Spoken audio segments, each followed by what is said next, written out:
Hola hermanos, espero estén bien. Como siempre es un placer poder compartir la palabra de Dios con ustedes. Y el día de hoy se encuentra en el Evangelio de Juan, capítulo 4, verso 42, y dice así.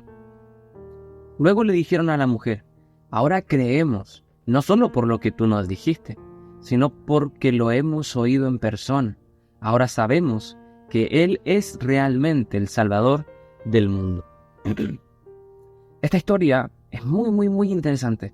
En el contexto estamos viendo a la mujer samaritana, el encuentro que tiene Jesús con ella en el desierto, cuando revela su vida, su realidad, como Jesús le ofrece el agua de la vida eterna realmente.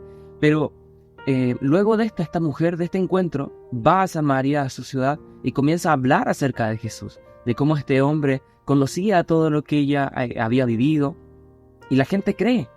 Pero cuando realmente después se encuentran con Jesús cara a cara, tienen realmente un encuentro transformador. Es ahí, en ese momento, cuando están con Él y escuchan su voz de su propia boca, cuando lo ven con sus propios ojos, que verdaderamente creen, como dice el texto. Ahora sabemos, que lo hemos visto en persona, que realmente Él es el Salvador del mundo. Y al pensar en esto, podemos ver cómo al pensar en esto, meditaba en cómo muchas veces nosotros somos muy similares a la mujer samaritana, y no ese es el problema directamente, que predicamos a un Jesús y la gente cree, pero la gente no busca personalmente a este Jesús. Se quedan con un Jesús ajeno, y esto es lastimosamente verdad en muchos creyentes, en muchas iglesias. Creen en el Dios de sus padres, en el Dios de sus abuelos, o en el Dios que simplemente le han presentado, pero no hablan o no conocen a un Dios personal. Y aquí es donde sí tenemos nosotros participación cuando compartimos el Evangelio. Y es que debemos compartir no solo a nuestro Dios, no solo el Dios en quien nosotros hemos creído, sino debemos predicar a un Dios que es personal y que desea también tener comunión con aquellos a quienes le estamos predicando.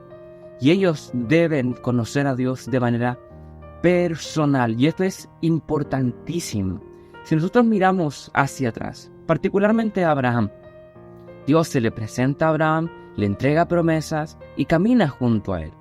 Pero luego de Abraham viene su hijo, Isaac, y Dios también se presenta a Isaac y le entrega promesas. Isaac también fallece y luego viene su hijo, Jacob. ¿Y qué sucede con Jacob? Dios también lo visita y también le entrega sus promesas. Ahora la pregunta es, ¿por qué Dios visitó a cada uno? ¿Por qué Dios le entregó, volvió a recordar las promesas a cada uno? ¿No era suficiente con que Abraham le entregara esas promesas a Isaac y Isaac le entregara esas promesas a Jacob? ¿Qué crees tú? La verdad es que no era suficiente con eso, porque si bien la historia es heredable, la información es heredable, la relación no es heredable. Abraham no podía heredarle a su Dios a Isaac.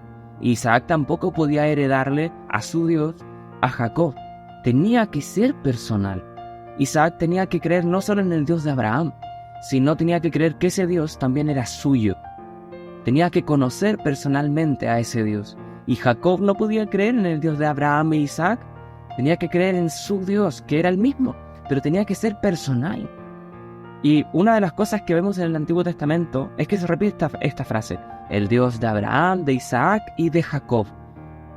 ¿Para qué? Para recordar que ese mismo Dios se les estaba presentando a ellos en un momento particular y determinado. Y tenemos que entender algo: no podemos adorar a un Dios ajeno. Tal vez tú creíste porque tus padres te predicaron, tus abuelos te predicaron, o porque tus padres o tu familia ya era creyente y simplemente tú creciste allí y crees en el Dios que ellos creen. O tal vez alguien te predicó, un pastor, un predicador, un joven, un líder o quien fuese, y crees en ese Dios, creíste en ese Dios y ahí estás, creyendo en Él. Pero no lo has hecho personal. No has buscado tú personalmente a Jesús. Creíste en el Dios que predicó a la samaritana, pero no fuiste a buscar al Jesús que estaba allí presente. Y aquí quiero hacerte un llamado a que puedas buscar a Dios de manera personal, que creas en ese Dios que se ha revelado en las Escrituras, pero que lo busques de manera personal. Y no se trata de que cada uno tenga un Dios distinto. Adoramos y servimos al Dios que se ha revelado en las Escrituras, al Dios que se hizo carne, que habitó entre nosotros, que murió y resucitó y hoy día está a la diestra de Dios. A ese Jesús es el que todos debemos adorar. ¿Y sabes por qué es tan importante esto? Porque tu vida depende de eso. Jesús mismo dijo, esta es la vida eterna, que te conozcan a ti y a quien tú has enviado. ¿Conoces a Dios de manera personal? ¿Conoces a Cristo de manera personal? ¿O estás sirviendo a un Dios ajeno? Al Dios que te presentaron, al Dios de quien escuchaste, al Dios que te heredaron tal vez. Debe ser personal. Debes, así como estos samaritanos, que no se contentaron con haber oído a la samaritana, sino que fueron y lo vieron cara a cara. ¿Sabes qué dijeron los discípulos cuando predicaron? ¿Sabes qué dijo Pedro, Juan? ¿Sabes qué dice Juan? En primera de Juan, son todas cosas muy similares. Lo que hemos visto y oído, eso predicamos. Predicamos lo que hemos experimentado, lo que conocemos, no solo lo que nos contaron, lo que nosotros hemos comprobado, al Cristo que hemos conocido. ¿Puedes decir eso mismo tú? No conozcamos y no sirvamos a un Jesús ajeno.